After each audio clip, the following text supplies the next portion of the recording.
Hey, there he is. We cannot hear Byron. Is it live? It's live. All right, we are live. For Byron, those I of you, still can't hear you.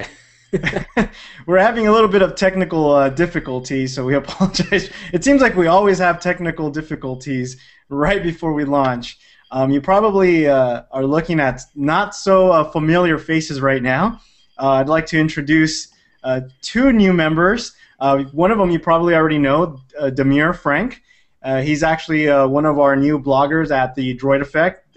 Comes out with some really great articles. If you have not checked out some of his articles, go ahead and check him out at the Droid Effect. Follow him, and there's his. You might want to say hi, Demir, so you can see your Twitter. Hi. It's 3 o'clock in the morning where he's at, so he might be a little sleepy, guys. So if you kind of No. he says no, he's wide awake. So it's really early, and it's kind of a neat treat that you have all of us here because of the different time zones. Then in the middle we have Byron. Byron is an extreme themer. If you have not seen him at one of our communities, he posts a lot of awesome themes. Byron, to me, is a boss when it comes to Android theming. We have technical difficulties with his mic, so unfortunately, Byron, we can't talk to you, right? Yeah, we can't hear him, so we're just gonna have to look at his chat window and see what he's trying to tell us. But we want to welcome both of these gentlemen to the Droid Effect, and look out for their awesome content. All right. I'm So, gonna go ahead and broadcast this too right now.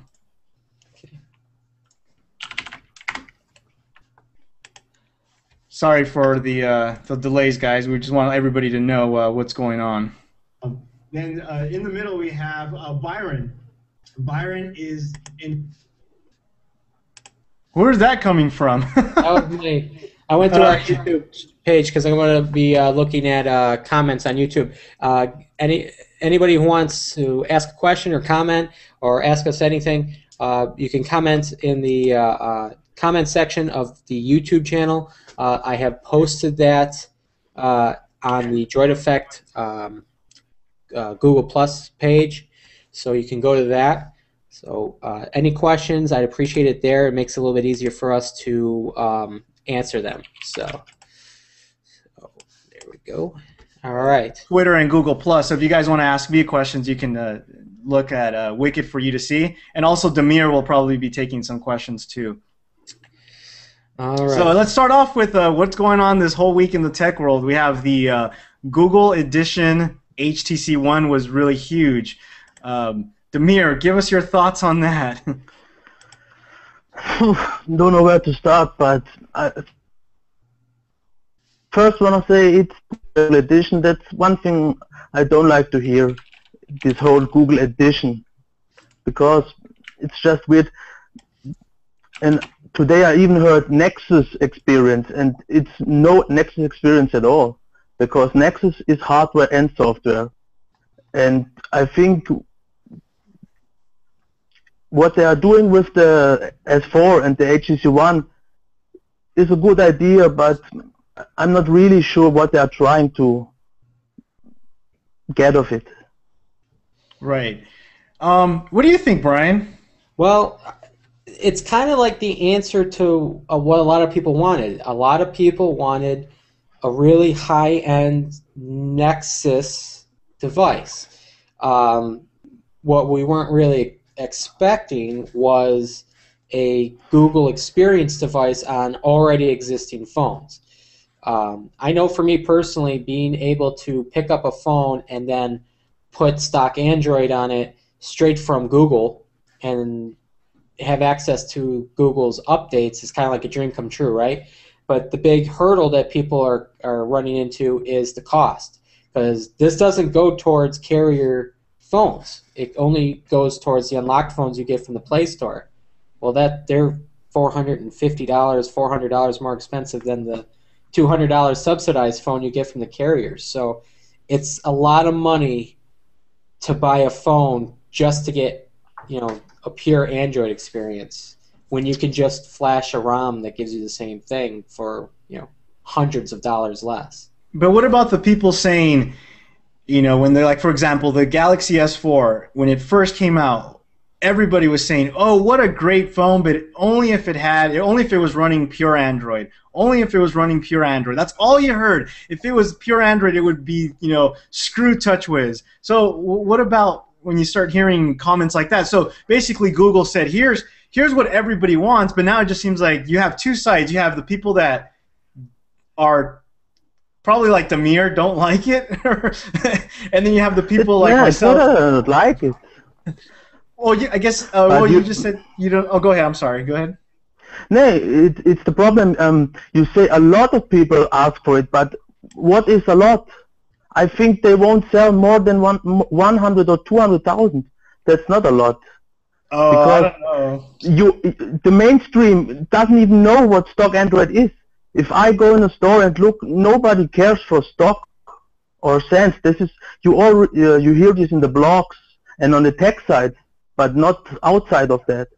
And I think this is something you have to remember. But what about all of the successful Nexus devices that sold? If you're saying that mainstream media doesn't know what stock Android, what about all the Nexus? Mind you, the Nexus devices haven't been marketed. I shouldn't say shouldn't have been marketed because that's not really true. But at least the Nexus 4. Let's just talk about phones right now. The Nexus 4 hasn't really been marketed. I mean, I've yet to see a commercial for it. You know. But then again, they sold. Yeah. We couldn't even buy one. They were selling out like hotcakes. So what do you have to say about that? I'm curious. Yes, but I think those were sold mostly because of the good price. If they were priced like S4, they wouldn't have sold that much. And just today I heard they sold 3 million worldwide. That's not really much compared to an S4 or S3. He's right. Well, here's the thing. The Nexus 4, part of its success, if not the majority of its success, comes from the fact that it's the most affordable unlocked phone running the latest version of Android. So, yeah, running the latest version of Android is really appealing to people like us. But I think what's more appealing to the mainstream is the price, right? If you don't have to get locked into a contract and you're swapping around, you know, carriers a lot, a $350 phone that runs as well as the Nexus 4 is a steal. But if the Nexus 4 was selling for the same cost as the S4, nobody would buy it. It's not. Yes, it doesn't have the hardware features. Why would you spend $600 or $650 on a phone that doesn't have a removable battery, doesn't have an SD card expansion? There's only 16 gigs. The camera is okay, you know, it's pretty good. Don't get me wrong. It's a hell of a lot better, I think, than. Well, I know you disagree with me, Armando, but I think it's a hell of a lot better than the Galaxy Nexus. But it's not on par with high end phones for the same price. So. But Byron's telling me he's going to reboot his computer, so I hope that works, and then he can join us. So. But I think the price point is only a problem in America, I think, because you only mostly buy on contract. But let's say in Europe, a lot of people buy it off contract, and $600 is a good price for the HTC One. In a store, I have to pay at least $50 more. So it's really just a US problem. I don't know even if the HTC One Google experience will ever see Europe outside of US. I don't understand Google's stance on that. That why maybe it's a Samsung and HTC thing, but I don't understand why it's not going to sell. Why they wouldn't sell an unlocked phone for full price in an area that only really sells unlocked phones for full price? You would think that they would do that. Yeah, that's my problem, but the countries who buy off contract, those are the ones who are not getting it. That's the weird thing. But here's the thing: are you guys more upset that there's a device like the HTC One and Galaxy S4 that exists that has TouchWiz? So now you feel like, well, you know, why should I pay more for the Android? Because let me go back. Imagine the HTC One and the Galaxy S4 were released, but without TouchWiz and stock Android from the get-go, from the beginning. would your thoughts be the same, like as far as in terms of pricing goes? Because let's not forget, flagship devices sell for more than your Nexus device. So I guess what I'm trying to figure out, what's the problem? Is it the price, or is it just the fact that it's not a Nexus device? I think the biggest hurdle is it's not competing against the Nexus device. It's competing against itself. Why should you spend $650 to get a Galaxy S4 that you can get for $200 and flash a custom ROM? But that's the thing. You're not really paying $200 for that Galaxy S4. Like let me tell you. Let me give you an example. If I go to and Demir is right on this. If I go to T-Mobile right now, tell me. By the way, I'm a T-Mobile customer. Where can I get a Galaxy S4 for $200? Because I can't get a Galaxy S4 for $200. There's no such thing as that.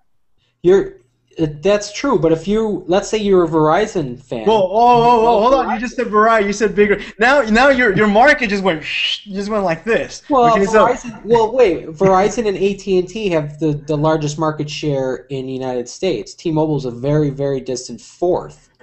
I understand, but one thing that Demir said was, remember, we're talking worldwide, and he's right. Go ahead. I understand, and I agree with Demir. I think these phones would sell way better in Europe. In the United States, they shouldn't sell well at all, because anybody who's interested in stock Android roots their phone and flashes custom ROMs. And if they're going to do that anyway, why buy an unlocked phone? Unless you hate your carrier and you want to switch all the time. Most people don't switch. I mean, I've been with Verizon for a better part of a decade.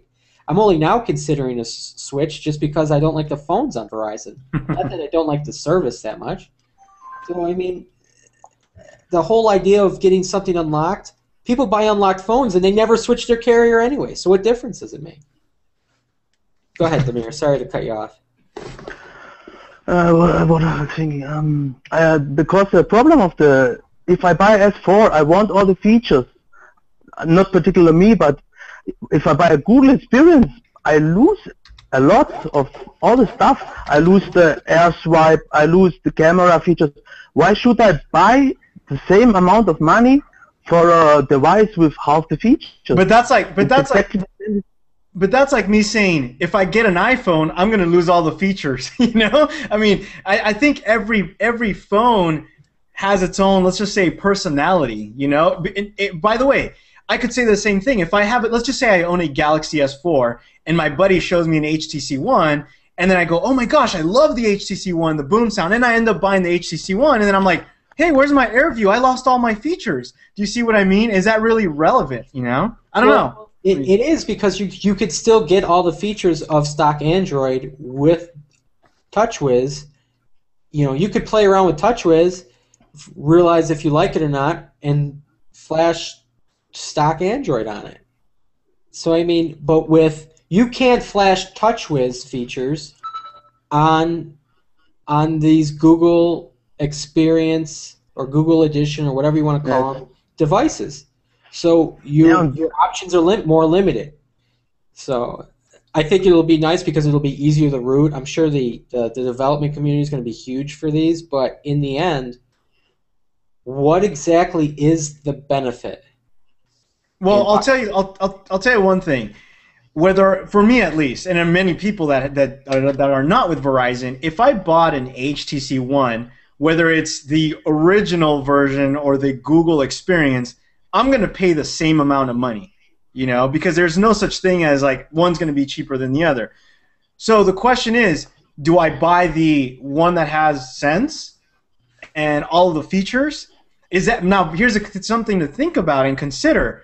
What is the one with Sense? Will that have a higher resale value? Not that I care, because I never really resell my phones, but to some people that resell their phones, will the one with Sense have a higher resale value than the Google Edition? That's a pretty good question. What do you guys think about that? I mean, because if somebody uses or sees somebody with an HTC One and doesn't have, like you said, it's stripped of all the features, does that make it worth less? I think yes. Go ahead, Demir. Yeah, but because I think the most mainstream people, and I think the ratio of these Google Edition phones that will sold and the normal edition will be at least 1 to 10, and the normal customer wants all those features. He saw it in the ads, in the advertisements, and he wants all those. And if he now gets a stock Android phone, he will think, what's up here? All the tools are away. All the apps I know of Samsung or of HTC are gone. It's like a stripped phone. It's good for all the people who use custom ROMs, who like stock, but I think that that's just a niche product. It's just too small. Yeah. Charlie Rose on YouTube says that HTC is considering giving an AOSP stock update to the original HTC One. I haven't heard anything like that, but that would be fantastic. Yes, I heard it. See that? You heard that, Demir? You did? Yes, I heard it today. Just I read it. That would be. The main positive thing I think about is, for me, it would be the customer community, because now they get all the support they need. That's the only positive thing for me, because even with stock, stock wouldn't stay on my phone, sense neither. So doesn't make any difference to me what I get when I buy it. Let's see here. I don't know.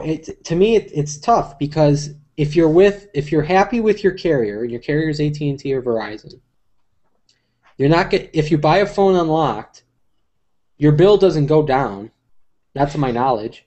So there really isn't. You're paying it anyway.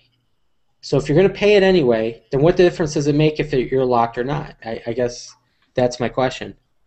But I mean, the Verizon doesn't even have the HTC One. That's true. That's part of the reason. I think Verizon's in trouble.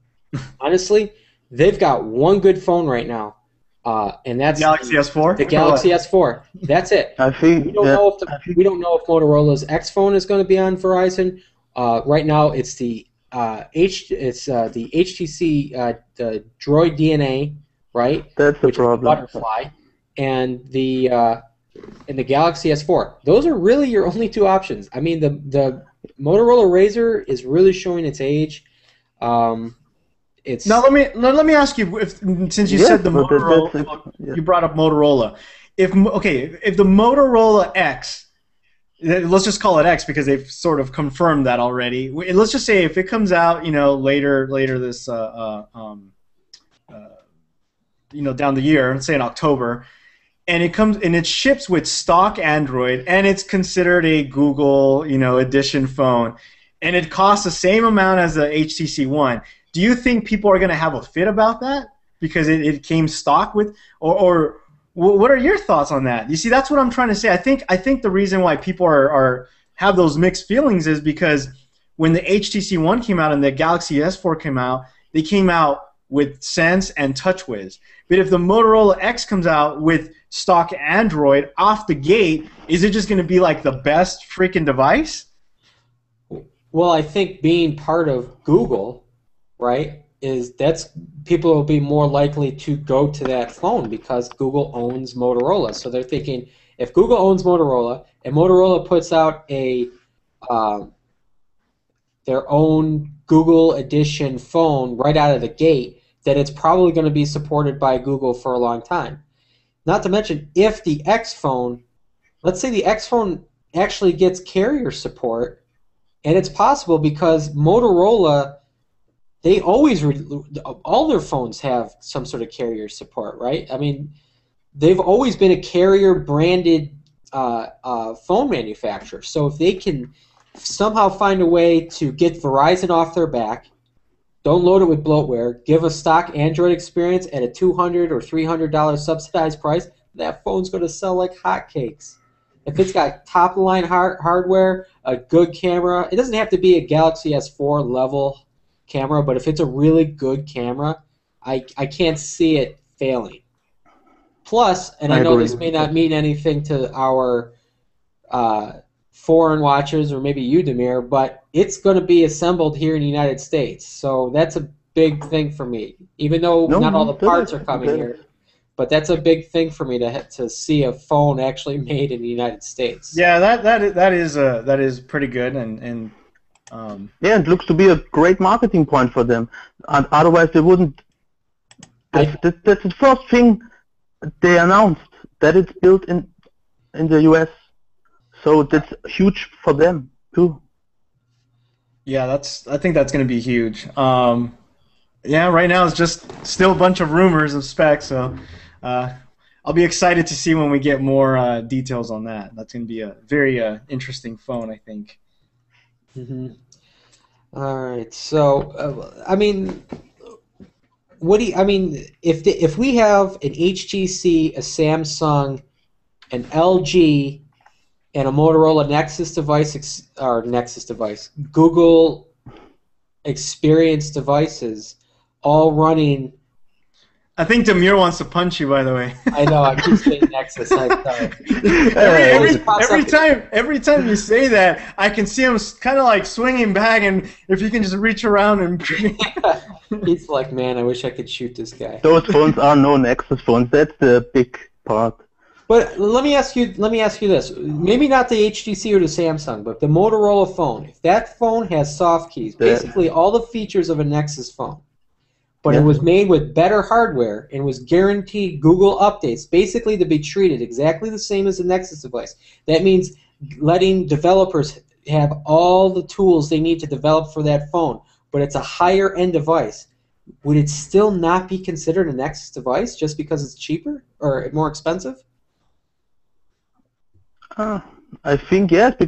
That's why the X is in. It's for Nexus. It's some kind of Nexus, because I think they will put a lot of stuff in it that it could be also a Nexus. I think yes. See, I think go ahead. Well, closer than all the others, because the software will be Google. There won't be much Motorola left on it. But I think when here's my thought. When Google and LG got together to make the Nexus 4, I think that there was a target price. The target price was $299. What can we do with $299? And I believe that there was some corners cut, because when you compare a Nexus 4, and by the way, I love my Nexus 4. I mean, I still have it. I mean, I keep all my phones. But when you compare a Nexus 4 to, say, even like, you know, the HTC One, and I understand they're like 6 months apart, but even some devices back in the day, the Nexus 4 still doesn't have the best camera. It doesn't have LTE, and despite, LTE is still, I think, important. And it doesn't have, there's still a lot of things that they've, to me, cut corners, but I think it's because of the price. If the Nexus 4 sold for, $599, I think that we would see a lot more impressive hardware. And I'll tell you what, it's one of those things, until you see it, you believe it. I used to think the Nexus 4 display was really good. And I think it's, and I used to think, that's pretty good. I'm going to tell you right now, when you compare the Nexus 4 display, I'm going to say the Oppo Find 5. Oh my God, it's like night and day, But it doesn't have to be the Oppo. What's that? It doesn't even have to be the Oppo display. Right, I checked it in the store. Not even my One X bloated away. Right. I wasn't exactly. At all.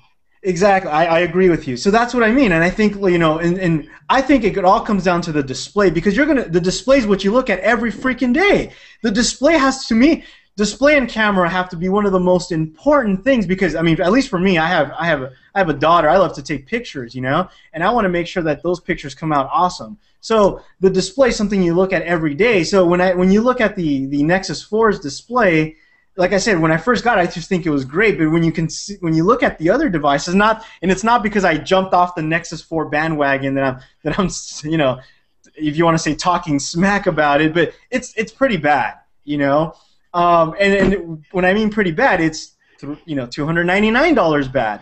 So that's the thing. You're with a Nexus 4, yeah, it's cheaper, but you're also getting a more, I don't want to use the word cheaper device, but yeah, in a sense, you are getting a more they cut corners. So that's just my thought. Yes, but that's why I think it will be two Motorola phones. One more mid-end, similar to the Nexus 4, and one really high-end device, which will come later in the year. I'm pretty sure of that. By the way, I have some of you guys might know him. I don't know if you guys heard of Sasha Pallenberg. I don't know if you guys have. Yeah. No. Okay. He's also a blogger. He lives in Taiwan, and I chat with him. He's I guess you could say an old buddy of mine. Chat with him all the time, and he's always showing me a lot of neat things that, for example, a tablet that's $100 with a display 1080, like freaking awesome specs. Basically, he's always showing me things that are coming from Taiwan, China, that he goes, Armando, you don't realize how inexpensive things are that have awesome hardware. If you, for example, you can have like the top of the line, badass specs phone for like $200-300. But the thing is, of course, they have to make money and stuff like that. So I do believe that you can have awesome hardware with an inexpensive price. So it's just a matter of when it's going to happen. But I mean, I can go to China right now and get a tablet for $150, maybe even $200, that'll blow just about everything out of the water. Mm-hmm. With what software support, you won't get any newer version. I doubt that. You will get no custom ROM support, no kernels, nothing. Yes. Right, that's the problem. That's why I would never buy a tablet that's no Nexus. Well, because you get no support. Yeah, I mean, if you're you're not a regular average consumer, so yeah. I mean that's the thing. I would buy a tablet that, Brian, you have the Infinity? Yeah. That doesn't get. But Asus gets good support. That's not a problem. No, I know, but I mean, at one point it's going to stop, and you're going to have to rely on the community, and I guess that's a good thing about Android is that the community is so big that you can have just about any phone and or device, and you can pretty much. No, that wouldn't I say? Because I think if you want long support from XDA, you have to buy Samsung, HTC, or Nexus. But by the way, that's Oppo. That's a very good thing that you're bringing up, Damir, because Brian, you said why should I buy a Google Edition phone? There you go, support, hands down. What, you brought up a good point, Damir. I mean, if I bought the regular Galaxy S4 or HTC, let's put it this way: look at HTC right now, HTC One. It's still running on 4.1.2. It's not running on the latest. That just shows you that HTC. It's not that they don't. Well, I don't know if they care or not, but I'm not going to talk about them. But the fact that they're still on 4.1.2 could be concerning to some customers. Hey, what if Google rolls out on 4.3? What if they roll out something amazing and I can't get it because HTC is not going to update to that? So something to think about. Yeah, but the only real issue with that is that most people don't realize what version of Android they're on in the first place. That's exactly my point. Yes. And the fact of the matter is that the development community is still going to be able to flash, unless it's a really locked down phone. The HTC One, you're still going to be able to get a really good, stable AOSP ROM of 4.2.2 or 4.3. They're going to put it out there. So again, these Google Experience devices are just competing with their subsidized brothers. Because anybody who's serious about price is going to look at the Nexus 4 and they're going to look at the Galaxy S4 and say, well, if I really don't want the nice camera, the SD card, and the here's the thing. There's more of a reason for me to buy a Galaxy S4, the Google Experience one, rather than the HTC One, because the HTC One, despite it being a very nice, you're only buying the design, right? You're not buying the battery, and you're not buying the expandable memory. So you're basically getting the same stuff you're getting with the Nexus 4, because it doesn't come with that either. You're only getting more internal storage. And yeah, it's a nicer designed phone with a nicer display, but you're still missing out on some key factors. Yes, but the problem with the expandable storage on the S4 is that you can't use it for much. You can't install apps on it, Yeah, you but are limited to the 16 gigabyte version. And Yeah. that's a problem.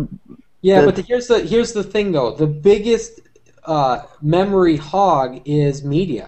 So all Yeah. when you've got a camera like the Galaxy S4, a 32 gig SD card is going to be great, right? Because you're going to be taking all sorts of pictures. You're going to be using all sorts of video.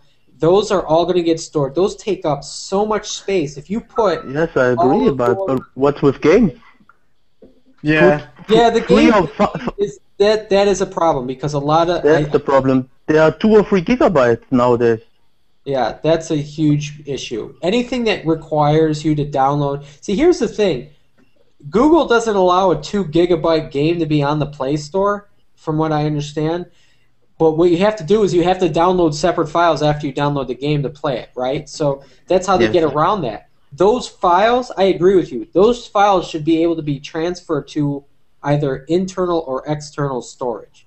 If you have to download extra files to play a game outside of the Play Store, there should be a way to link it and say, okay, you can't run the game without the files on the internal storage and the external storage. Yeah, Right? but I don't think Google will wants that because they want to get rid of all the external storage. So why should they help them to use it still? They want off of that. Well, then they have to. Then what? Well, I mean, the issue you're going to run into then is the lack of space. That's another argument to go against Nexus. You have such limited storage capabilities. Yeah, you could use cloud storage, but cloud storage doesn't help you at all when it comes down to apps.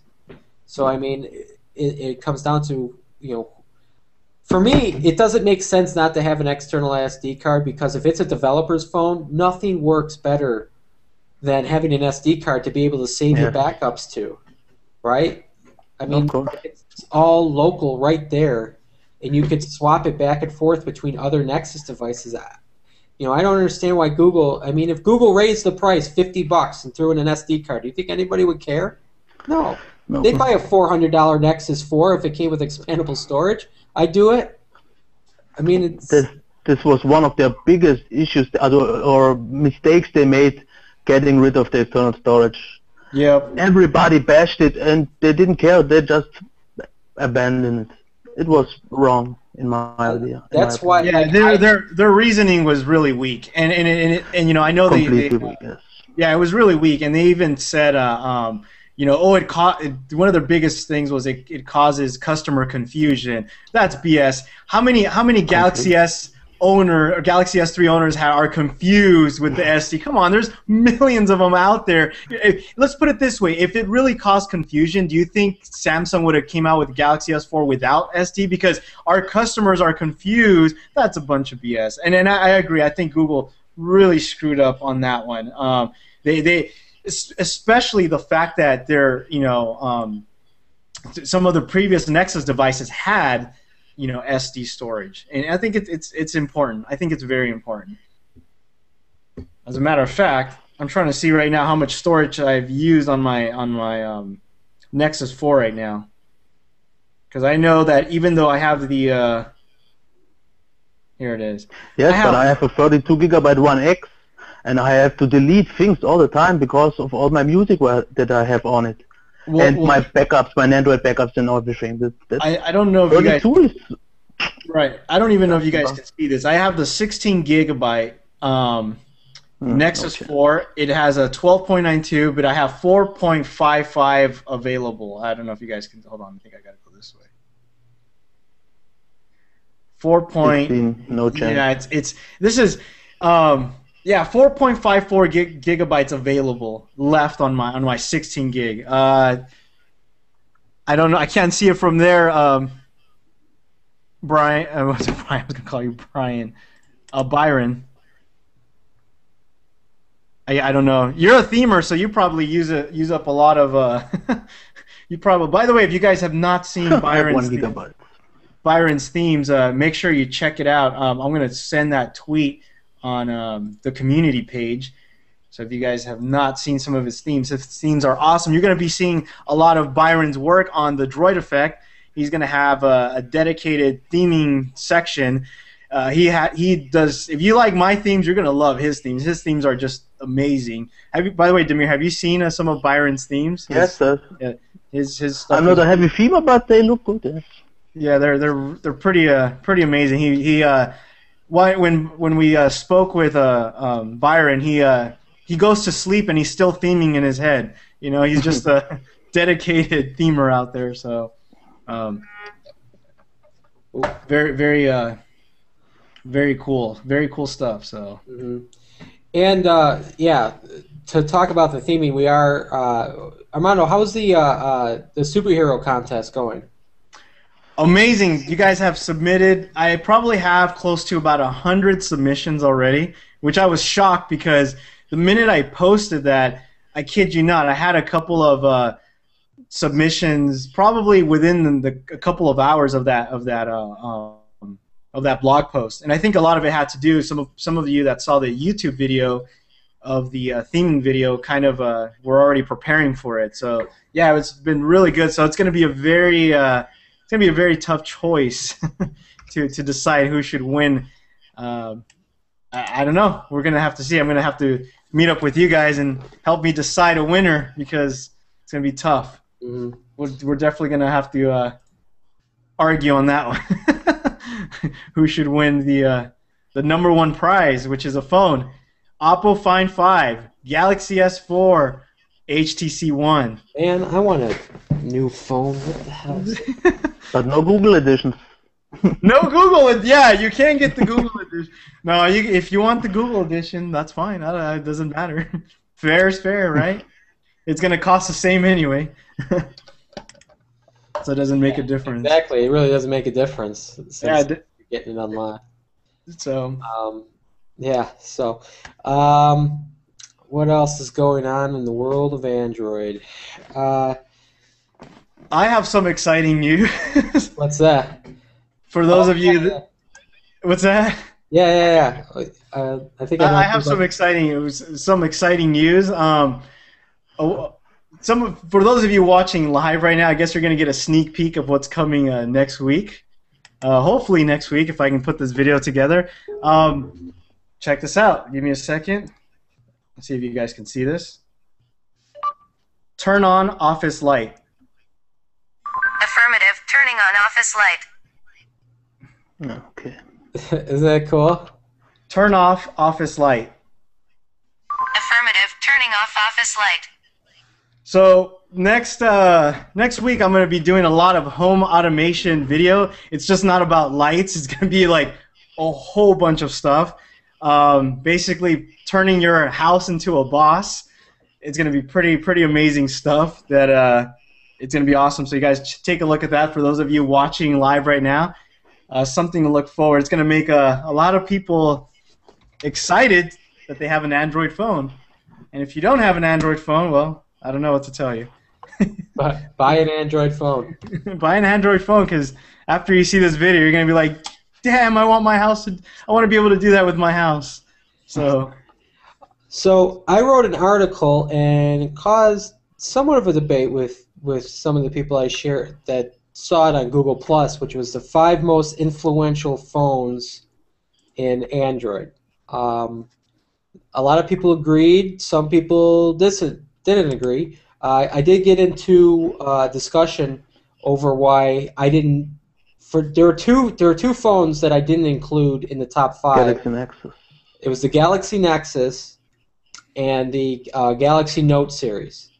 And for those of you watching who thought the Galaxy Nexus should have been included, there's a couple of reasons. First, I think the Nexus 4 had a bigger impact on Android than the Galaxy Nexus. Just because. No. You think so? No, go ahead. Oh, I'm sorry. Go ahead. I should go ahead. I don't believe so, but go ahead. I think it did because for the first time, really, people got a look at how Android really should be running, both performance and with hardware. For the most part, obviously, the Nexus 4 is missing some key hardware features, but it just seems to me that the Nexus 4 is more catered around Android than the Galaxy Nexus was, in my opinion. And I think the reception of the Nexus 4 has been very, positive all the way around, and I can't say the same thing for the Galaxy Nexus. That's just just from what I got out of it. What do you think, Armando? I know you don't agree with me. Let me tell you why I think, and probably Demir will agree with me on this. I think the Galaxy Nexus was really huge in the fact that the whole user interface was revamped off of that. We had Ice Cream Sandwich, which Ice Cream Sandwich was, I would say, the shift to what how you said. Very good Android. You know how you said the Nexus 4 was the way Android should be ran, I guess. I believe that it was the Galaxy Nexus because first of all, Ice Cream Sandwich was hardware GPU accelerated, so the experience was completely. I mean, we're talking about Holo. We're talking. I mean, it was just there was a lot of important things with the Galaxy Nexus, and I think it was a device. And I remember. I mean, by the way, that's when I bought my iPhone, and then I used the Galaxy Nexus, and that's when I did the whole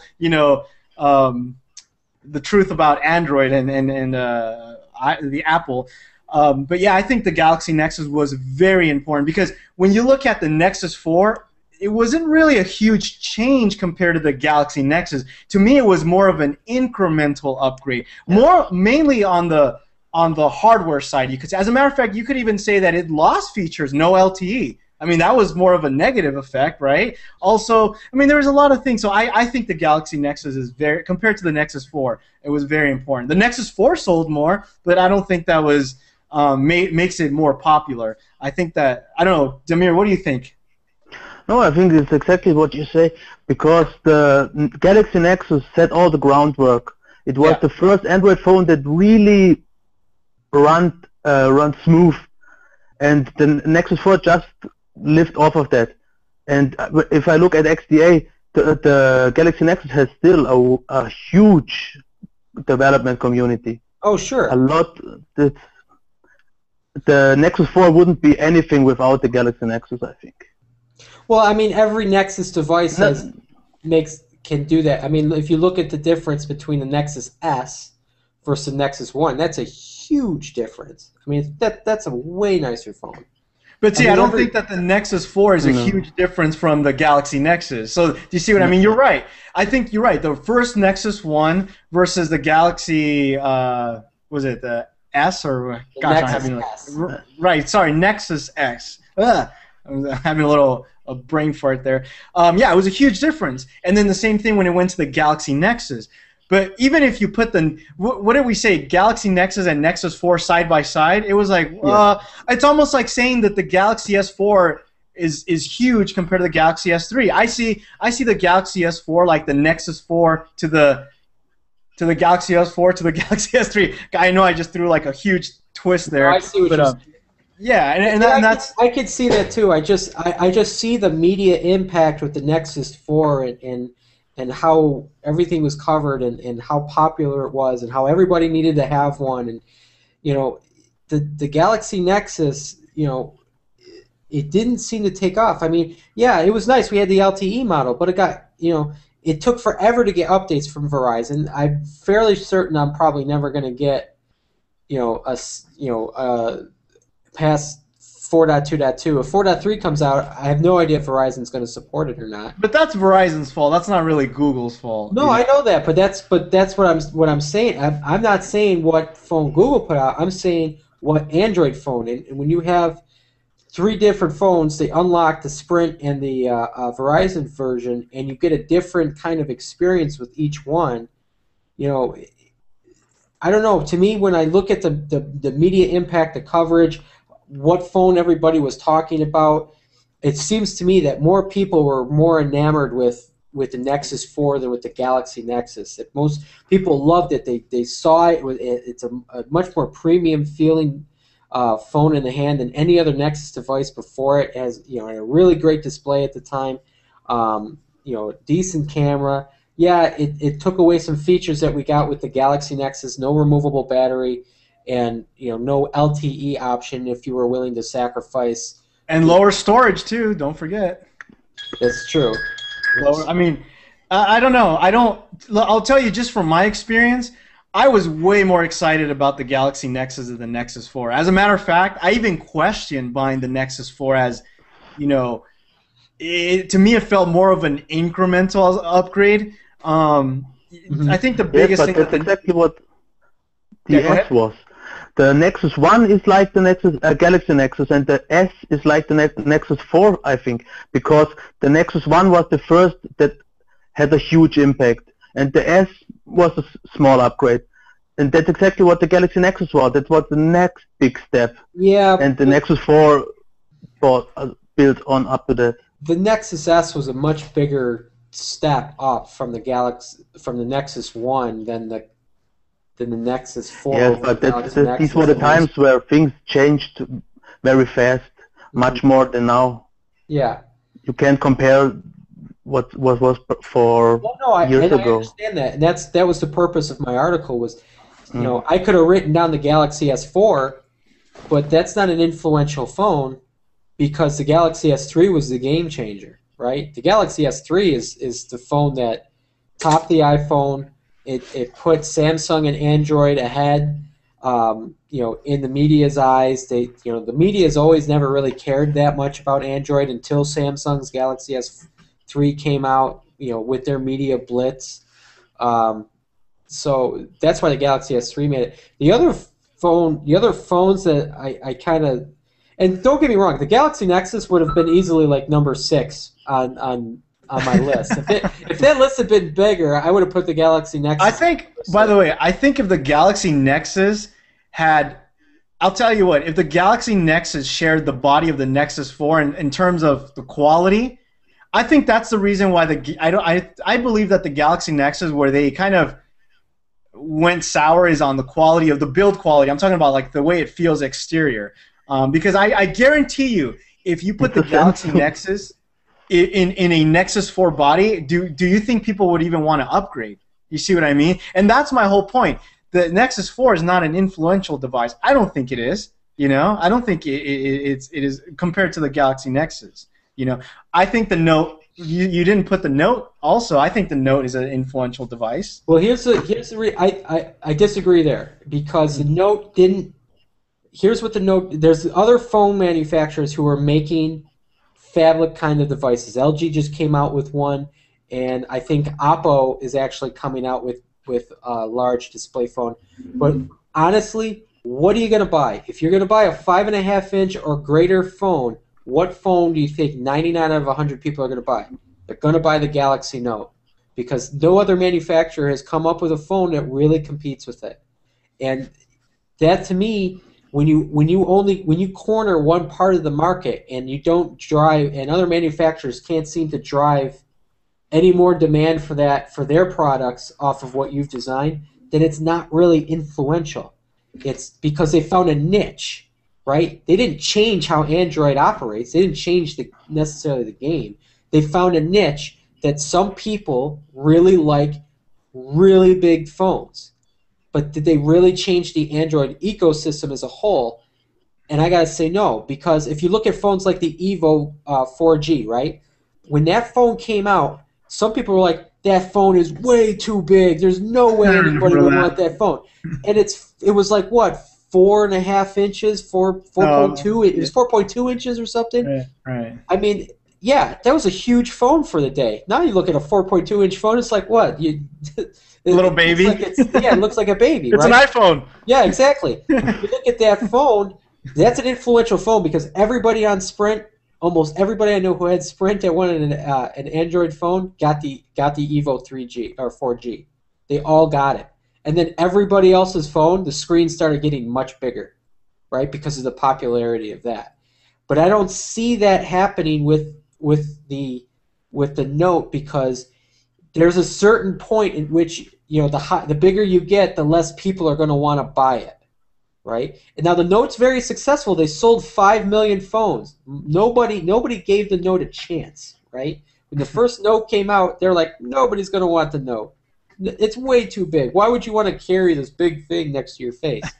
But they sold 5 million. But no other manufacturer has been able to claim any sort of victory off of what Samsung did, right? Because nobody else is buying. LG had their own phablet for last year. I saw it at a Verizon store. Nobody looked at it. It collected dust. It wasn't even turned on in the display, and it was a live Was it display. the View? Yeah, I think it was the View. Oh, that's a terrible phone. Exactly, but look at what they tried to do. They tried to make a phablet. Yeah, but they tried 4x3. Yeah, it was a That's 4 by terrible 3 form ratio. factor.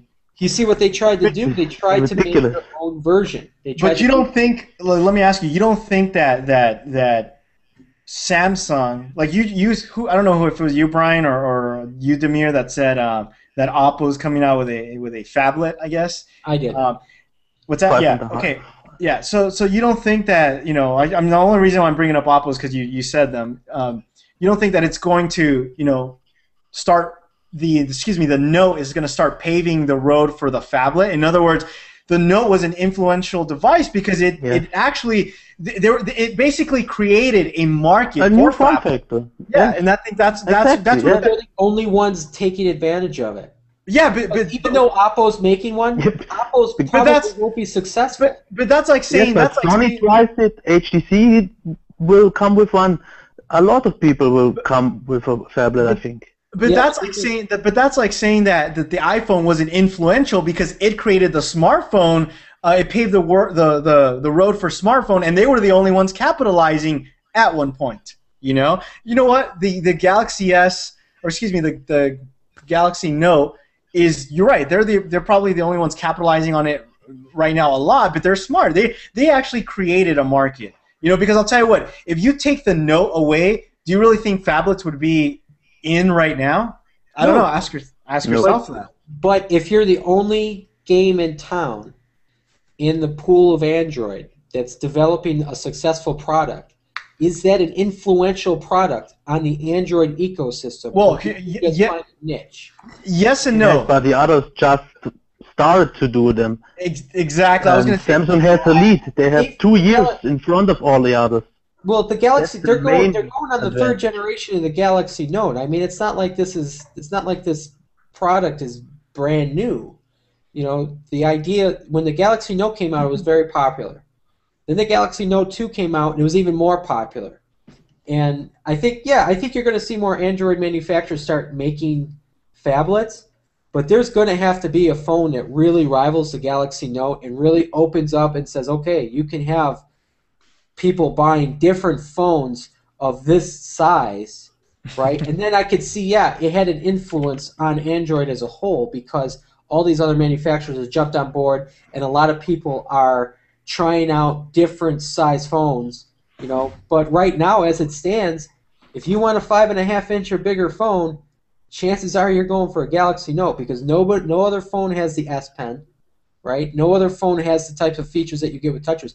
If there was a phone that featured TouchWiz the best, I think it's going to be the Galaxy Note 3 because if they're multi-view. Yeah, but it's just a matter of time, Brian. I mean, even if it took another year or two for phablets to become more, let's just say, mainstream, you have to think about if it wasn't for the Note, things would have not gone that way. So I'll write the retraction when others. that happens. I'll write the retraction when that happens. But right now it hasn't happened, so it's not influential yet. But I don't know. Influential, then yes. Give it a year. Yeah, I think it's influential because I know that there's companies already looking. Here's the thing. I think as a company I think any company right now to jump into the phablet arena and start trying to duke it out with Samsung. First of all, look at HTC. HTC, even with the regular phones, are having trouble competing with Samsung. Do you think they're gonna want to create a phablet? And like you said, their market share is a lot less.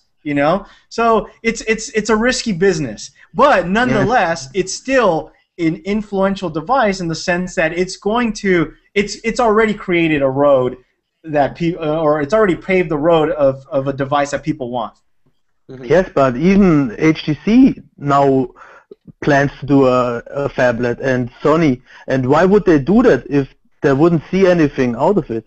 Right. They have to see something in it. What I'm saying is, if those phones fail, then if those phones fail and everybody still buys a Galaxy Note, how much impact did the Galaxy Note really have on Android, on the ecosystem as a whole, if nobody else is willing to even look at another Android device that's that size. But I'll tell you what, that comes down to A, marketing, and B, you better have a pretty good device. You Exactly, know? but those devices haven't come out yet, and until those devices come out, I'm not going to say it's an influential phone just yet, because until we start expanding the market into that avenue, right now it's just a niche, right? It's just a niche phone.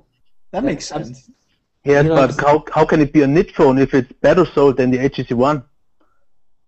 Well, That's Galaxy, more than just a niche. what's that? Galaxy Note was sold, and the HTC One is just sold 5 million times. The Note, a lot more, I think. You mean from release? Are From you saying release? from Yeah, probably. release? The HTC One is still relatively new. Here's the thing. What I would be interested to see is the sales of the Galaxy Note 3 versus the HTC One if the Galaxy Note 3 comes out within the next couple of months. More than the HTC One, I'm sure. You think? I'm not sure. I'm Yeah. not entirely. It also depends, because if the Galaxy Note 3 is available on more carriers, because right now Yes, but the I see so many. the largest carrier in the United States is Verizon, and they don't carry the HTC One. Yeah, That's but just because of the problem. Droid DNA, that's the problem. Well, the They Droid they DNA want to sell all the stock of the Droid DNA. Yeah, I That's- know. They're treating the Droid DNA like they're treating the Thunderbolt. The other phone that a couple of people mentioned that I didn't put in was the G1. Now here's my thoughts on the G1. I never heard of it Yes. until I bought the Droid. Interesting. That's really interesting. I mean, It now let me ask wasn't you: even available in Europe, as much as I know. were you involved a lot in tech at the time? No. Is that why you didn't hear about it, or is it just because? I didn't hear about it because nobody I knew. I didn't even really know anything about Android No. until October 2009 when I saw a commercial for the Droid. And then I started looking it up, and I saw that the only other Droid phone out there was on T-Mobile, and it was not the G1. It was the next model. I think was the anyway. It was running Android 1.5 and or 1.6, and Motorola and Verizon was getting Android 2.0 with the Droid, and that's really the only time I ever saw it. I mean, there was no G1 commercials. Really, only people in the tech world knew about the G1, and I didn't know a single person, not one person, that had the G1. And I knew a lot of people actually on T-Mobile, but nobody even looked at that phone. And so, I mean, I don't see that. I mean, to say that the G1 was as influential as the Droid, I mean, that's impossible. There's no comparison. That's why the Droid's number one. Right. None of our phones exist if it was not for the Motorola Droid's, media blitz and getting Android out in the mainstream. You know what I mean? Yeah, I think you did good on that. I agree. I agree with you on that. I think I give a lot of credit to Verizon for their marketing. Well, I mean, I think Verizon's marketing is terrible, but you know what? It got the job done right then and there. Dude, they shoved that in your face, dude. Yeah, it was like it was everywhere. Every billboard was Droid does. Yeah, every billboard around my house, in my home, it was Droid does this, Droid does that. Commercials were everywhere. Some of the commercials were just funny. Some of them were kind of stupid, like the stealth bomber one was kind of a dumb one. But those were effective because nobody at that time had even heard of Android. So I mean, yeah. I agree. Well, we got about 10 more minutes. Yeah. Is there any questions you guys want to address, Demir, or anything? Got any Twitter questions? Mm-hmm. I have a question related to that superhero theming contest. This is from the weirdest name ever. No, I don't mean that literally the weirdest name. That is his username. Weirdest name ever. He says, I have a question related to that superhero theming contest. I plan to create a theme based on the Avengers team as a whole. Example, multiple heroes on one theme. Would this be eligible for the contest? Yes, and I would love to see that. That would be very awesome to have a different superhero on a different screen. So weirdest name ever. If you do that and you can pull it off, you may have a chance to win that grand prize. So yeah, go ahead and do that. That's definitely a go. Okay. I think that's. Yeah, we're running. We'd like to keep these in within an hour, so Yeah, I think we're coming up on that time. Yeah, So, we're going to be doing these every other week, just so you know. And we're going to do it on Brian's channel. So if you're watching this video on my channel, you're watching a rerun.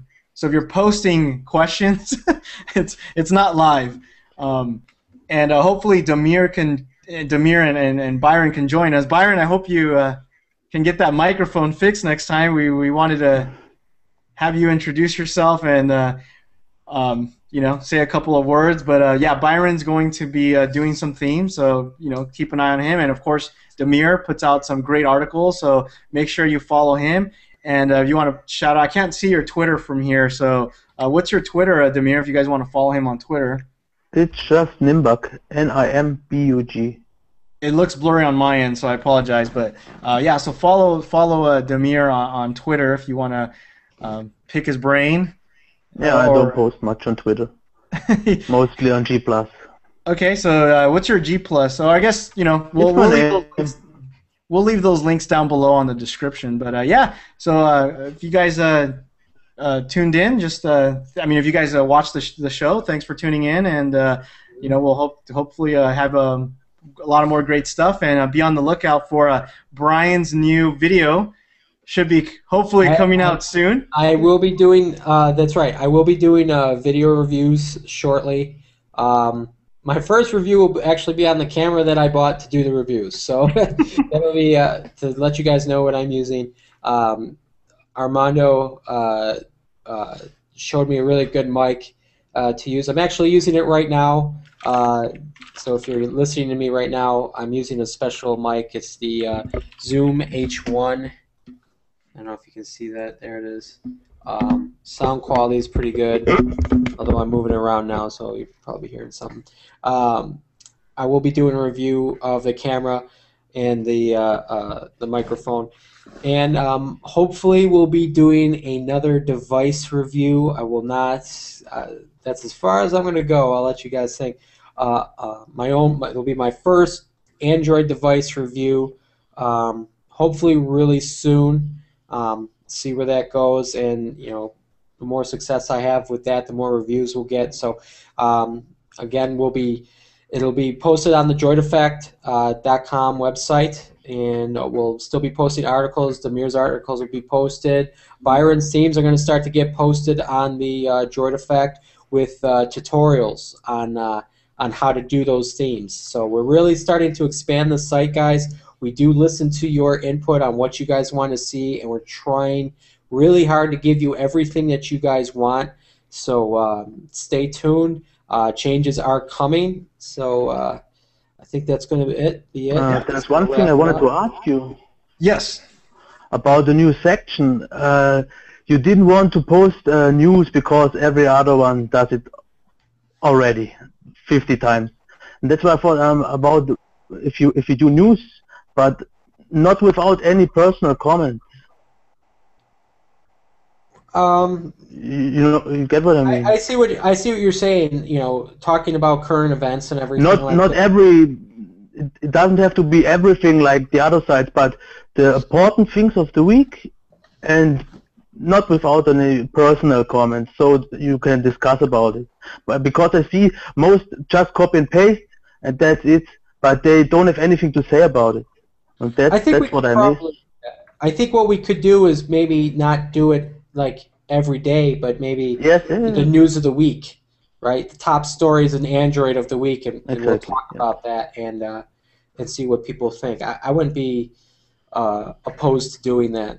Again, the one thing we're going to fight, tooth and nail, is any sort of, just constantly copying and pasting just to get new content on the board of current events, because you know what?